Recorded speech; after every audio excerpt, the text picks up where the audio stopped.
Hello guys, this is Wits Lounge, Learning Made Easy, and in today's video we are going to be understanding the concept of stoichiometry of reactions. Mind you, earlier studies on stoichiometry have been done, so please look up the link in the description of this video. Don't forget to like and subscribe.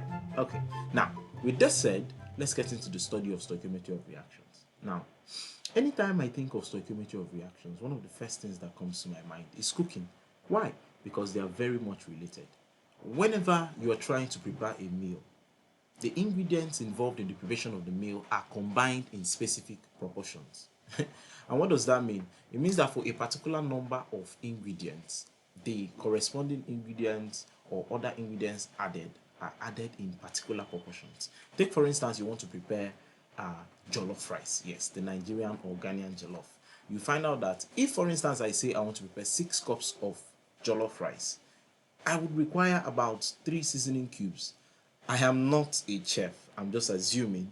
So let's say you want to prepare 6 cups of jollof rice and you require 3 seasoning cubes. In a scenario where I need to prepare about 12 cups, how many seasoning cubes am I going to use?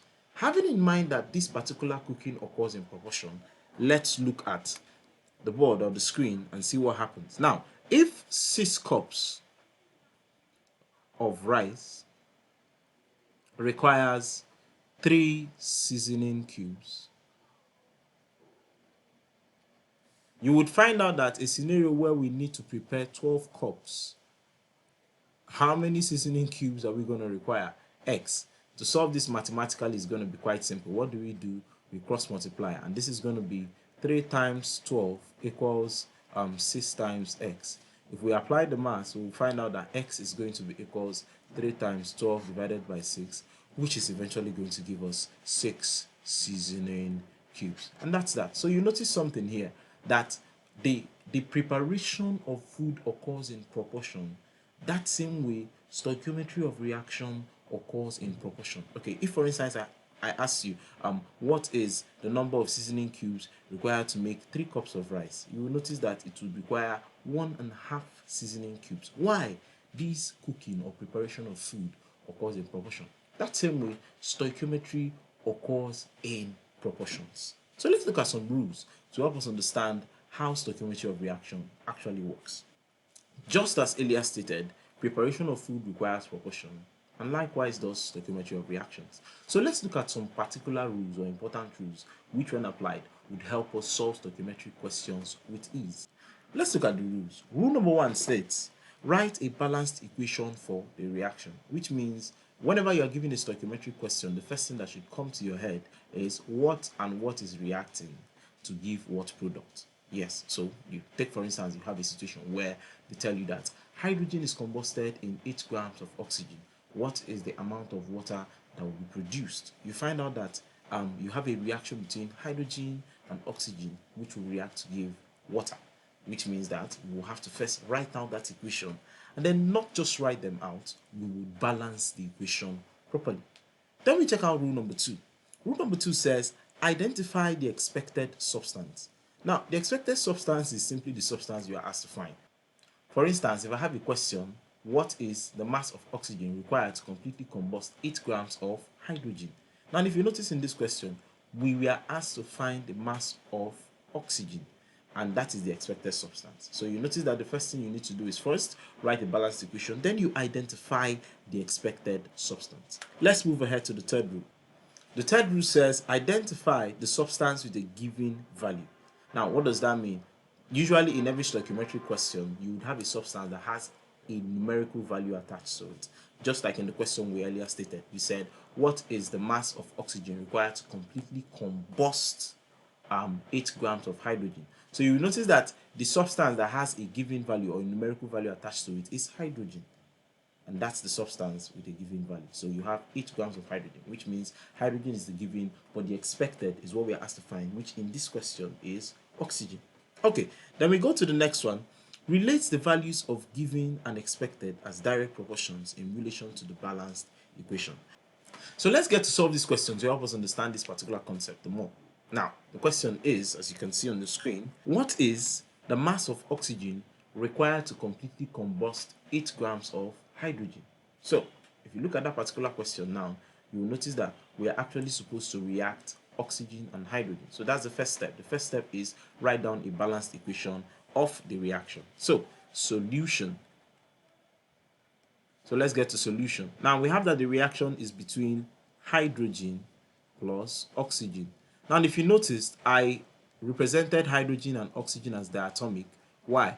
Gaseous elements are usually represented as diatomic molecules. The only exceptions to this is ozone and noble gases. However, let's continue. Now, whenever hydrogen is completely combusted by oxygen, you actually have the product water, and that's something you need to know.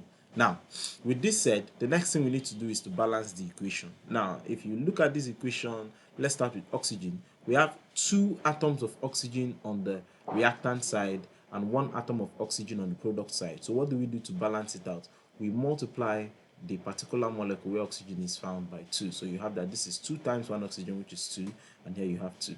Now, if we go to balance hydrogen, here hydrogen is now 2 times 2, which is 4 hydrogen atoms. In this case, it's 2. So what do we need to multiply by this 2 to get us 4? That is 2. So you notice that in this case now, hydrogen and oxygen is now completely balanced. So the water here is usually in form of steam, but eventually cools off to form the liquid. So let's have that. Now, in this particular scenario, having written the balanced equation, we go to the next rule. The next rule says identify the expected substance. In our question, if you look at your screen, you will notice that we're asked to find the mass of oxygen. The expected substance is the substance we are asked to find, and that is oxygen. So we'll put an EX here to identify that that's the expected. And then the next rule is identify the substance with the given value. In your question, you will notice that hydrogen actually has the given value. Yes, if you look at your question, you will notice that you were asked to find the mass of oxygen required to combust 8 grams of hydrogen, which means hydrogen is actually the substance that has a given value. So I'm going to put a GI here to indicate given. Now, the final rule says relate the given to the expected as direct proportions according to or in relation to your balanced equation. So what does that mean?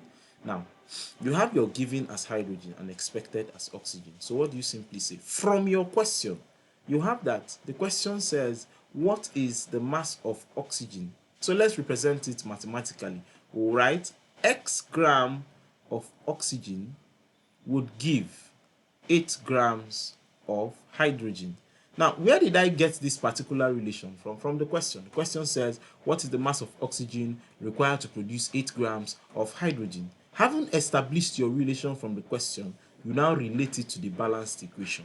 In our balanced equation, oxygen, the number of moles of oxygen reacting with hydrogen in the balanced equation is just 1. You notice that there's no value here, and if there's no value, it indicates 1.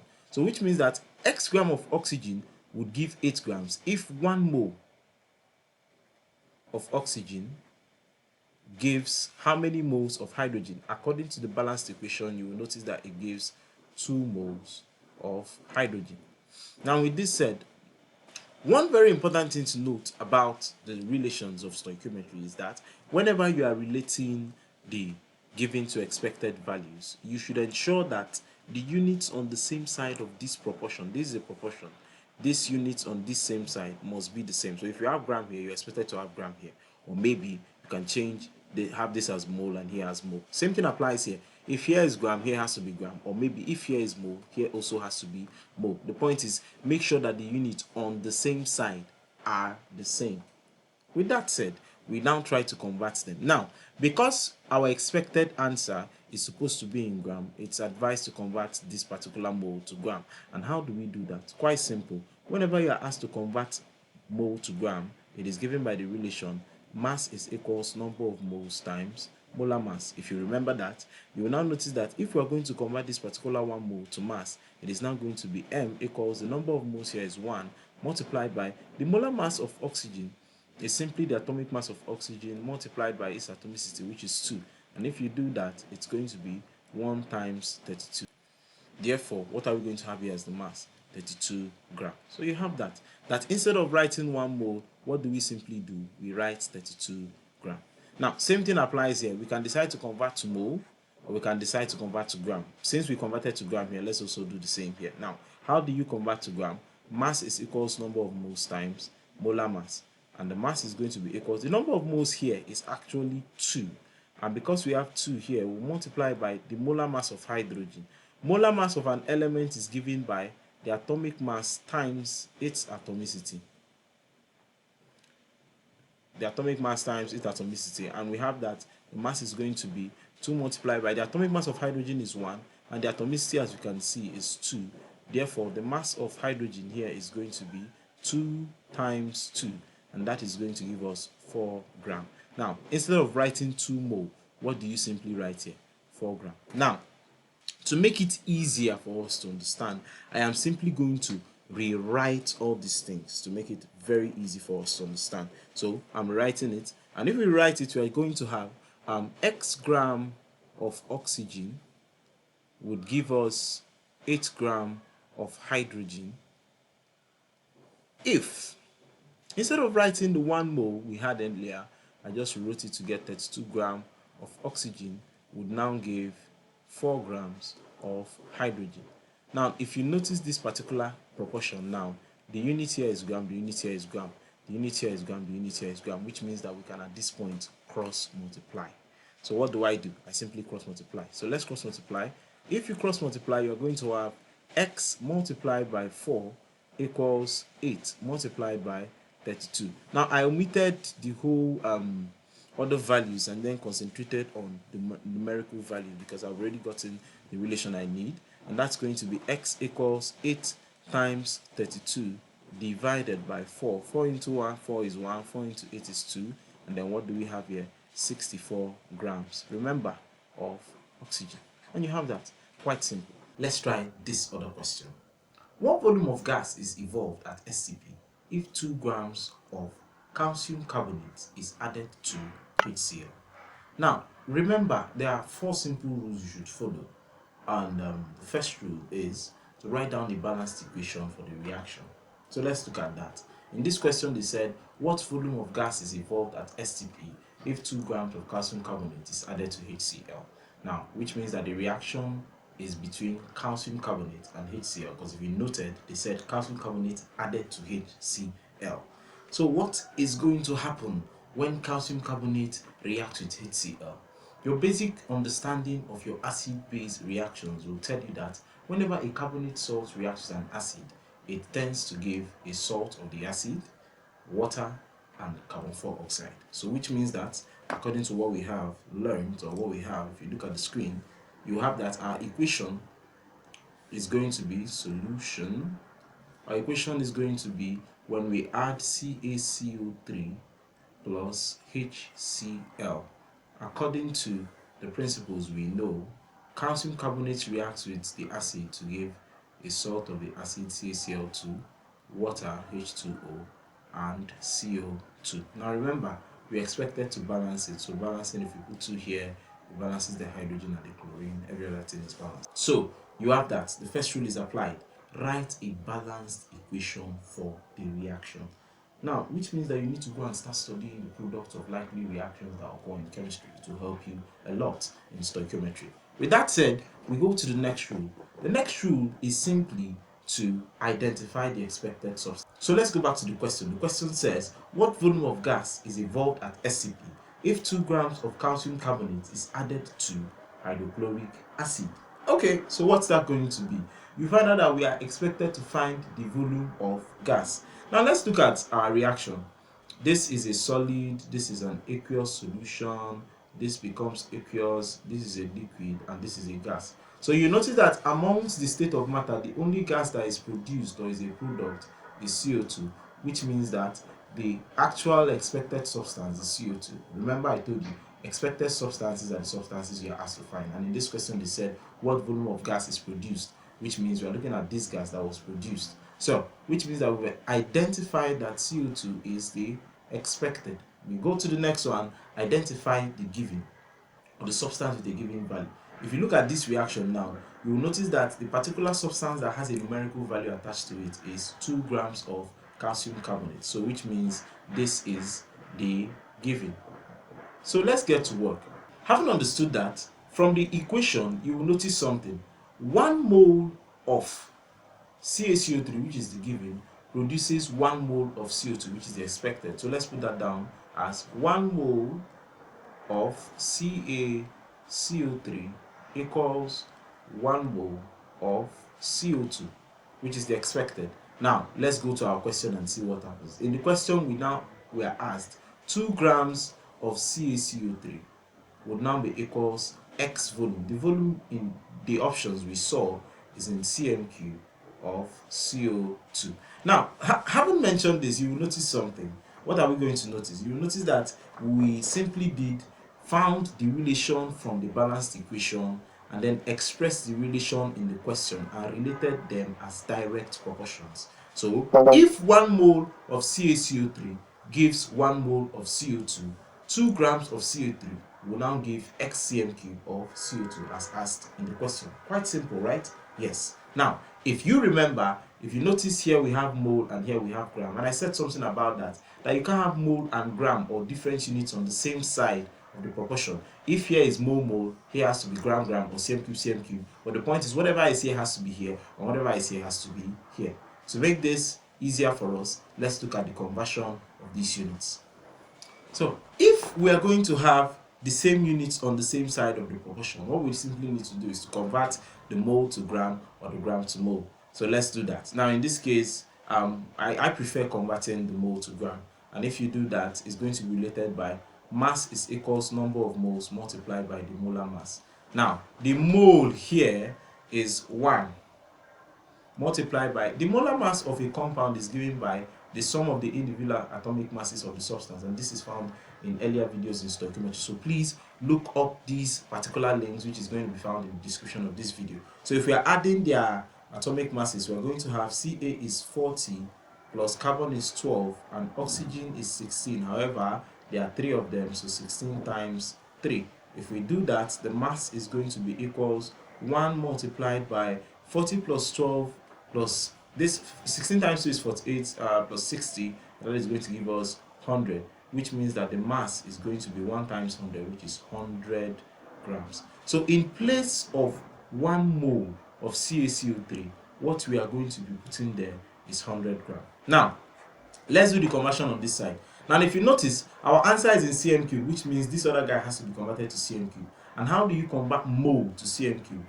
Quite simple, as expressed in our earlier videos. You will notice that volume in cm cube is simply equals number of moles multiplied by 22,400 cm cube per mole. And if we do that, our volume in cm cube is simply going to be equals 1 multiplied by 22,400, and the volume in cm cube is going to be equals 22,400 cm cube. Okay, so in place of writing 1 mole, what we are going to be writing here is 22,400 cm cube. Now, what do we do about this? To avoid the confusion, I'm simply going to rewrite this whole relation here afresh so it looks neat per se, because this is a whole lot of mess on this screen. So let's take it out and just rewrite what we have here. So rewriting it, we are going to have that 100 grams of CaCO3 gave 22,400 cm cube of CO2. Therefore, 2 grams of CaCO3 would give X cm cube of CO2. Now, if you noticed, here is gram, here is gram, here is cm cube, here is cm cube, which means we are permitted to cross multiply at this point. So let's cross multiply. So this is going to be 2 grams multiplied by 22,400 cm cube equals X cm cube multiplied by 100 grams. Okay, so if you do that now, you find out that dividing through by the coefficient, which is 100 grams, you will notice that gram cancels gram, 0 will cancel 0, 0 will cancel 0, here too, 0 cancels 0, 0 cancels 0, and eventually you find out that X cm cube is going to be equals 448 cm cube. That's that. Very simple. Now remember, this is 448 cm cube of CO2. I hope that was simple.